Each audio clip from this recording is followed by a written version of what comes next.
We're continuing our coverage on this tragic fire in Malden tonight. And to get an idea of the scale of the destruction, take a look at this view of the town from Google Earth. This image shows the look east down Broadway Avenue at Dove Street. It was captured back in October of 2008. This is a look at the same area tonight. You can see it is completely burned. You can see one home in the far right corner that is still standing tonight. Unfortunately, it is one of the few. We're going to continue our coverage now. It's hard to say just how many homes are gone. Fire officials say there's too many to count.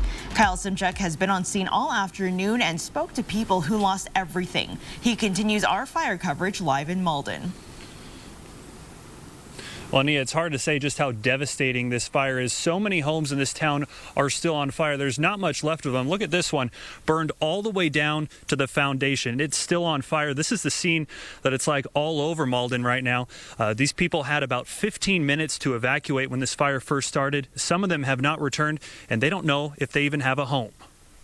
Awful, devastating, unbelievable. Homes burned to their foundation, cars and tractors charred.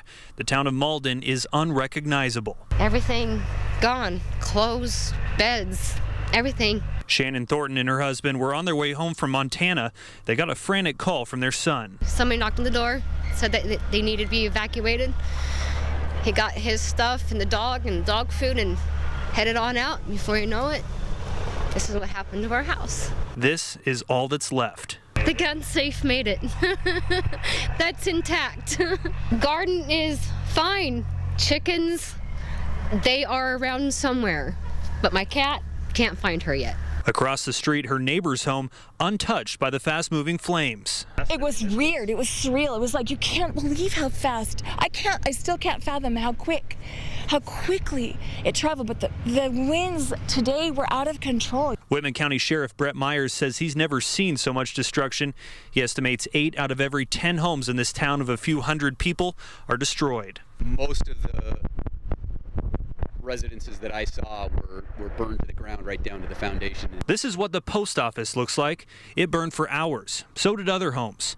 Firefighters were overwhelmed navigating smoky streets with down power lines protecting what they could. So where do you guys go from here?